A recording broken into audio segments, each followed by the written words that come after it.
Hello, Virgo, Sun, Moon, Rising, and Venus signs. Kamusta kayo? Sana po nasa mabuti kayong kalagayan. Welcome back po sa Star Tarot.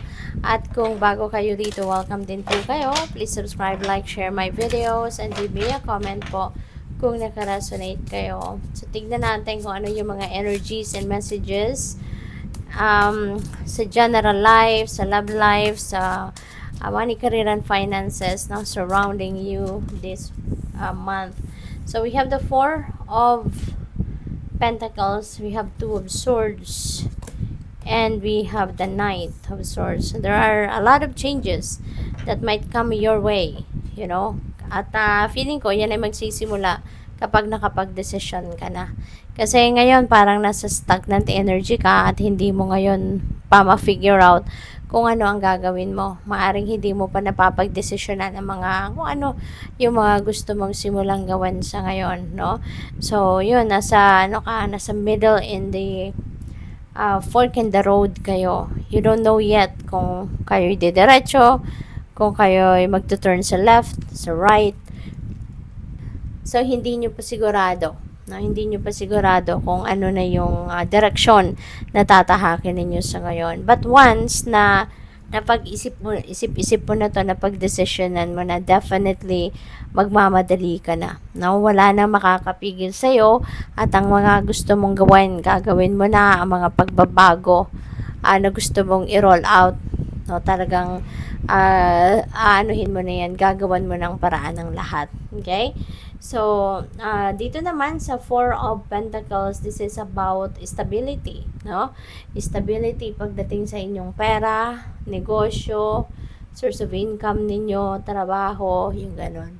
Maaari na sa ngayon, that is what you are going to focus on, or isa sa mga pagpo-focusan ninyo, Virgo, is yung stability ng inyong kaperahan, no? Yung inyong financial landscape.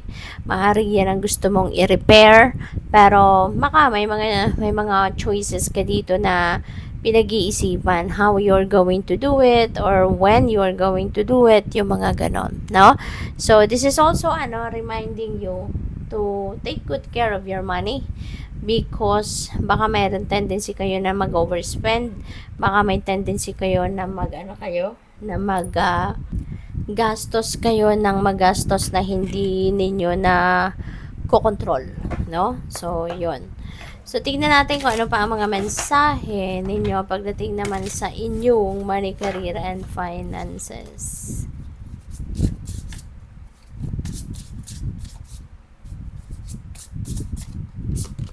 So we have exhausted, feel financially drained, lacking viable options, recharge, and regroup. Ayan. So siguro may mga financial hardships na nararanasan ng iba sa inyo, or baka mararanasan pa lang in the month of December. Baka dito, no? Baka maraming gastos, maraming kayong pagkakagastusan, maraming iba't ibang sitwasyon na talagang kailangan ninyo rito ng pera, and there could be a tendency, no, na ma-drain kayo, baka pati savings ninyo maubos dahil siguro sa pwede may mga unexpected kayo na gastusin, or it's Christmas season kaya baka marami kayong pagkakagastusan, diba? So yun, tignan natin kung ano pa ang ganap. We have expression, open up your heart and connect with others, express your creative self. Okay? Baka kasi ang ibang Virgo parang parang mas gusto mo nang mag-isa ka lang, loner ba, no? But that doesn't mean na loner ka, you're lonely. Hindi naman, no? Kasi kaya mo, no? Kaya mong dalhin yung sarili mo. When you choose to be happy, then you're happy even if you're by yourself or wala kang masyadong connection with other people. Survivor si Virgo. Kahit mag-isa siya, kaya niya ang buhay niya, 'di ba? Ma-strong-willed kayo no? Kaya kahit saan kayo dalhin, kayang-kaya ninyong tumayo sa sarili ninyong paa. So dito lang, you just need to to open up your heart and connect with others. Kasi baka matagal na kayong nag-iisa, matagal na kayong maaring parang kinokontrol nyo na din yung sarili ninyo, kinoconfine nyo lang yung sarili ninyo sa iyo lang, 'di ba? Yung baka meron naman kayong mga kaibigan pero nanineglect mo na yung friendship ninyo kasi you're just happy, you're just feeling enough, no? Na mag-isa lang kayo. So what else? We have wellness, ensure your body is nourished, join the gym and regain strength, live a healthier lifestyle. Okay? So baka ang iba sa inyo dito natatamad mag-exercise, kahit simpleng pag-walking, baka hindi nyo na yan nagagawa. Okay? Kaya reminder ito para sa inyo na kung dati nag-gym kayo, balik na kayo sa pag-gym. Kung dati nag-walking kayo, kahit siguro sa bahay may treadmill kayo, mag-treadmill kayo, 'di ba? It doesn't necessarily mean that you have to do exercise all day, 'di ba? Couple of hours, half an hour, that's good enough. Ang importante, you are engaging in physical activity na gumagalaw or nagagalaw nyo naman ang inyong katawan. And at the same time, you are practicing healthy lifestyle. At hindi lang pag-exercise, kahit sa mga pagkain, be careful with what you put inside your body. So, what else? We have destiny. Wow, destiny is at play. Virgo, there is a change of luck dito, no? So, siguro ngayon, siswertehin ka na. Papasok na yung swerte sa buhay mo.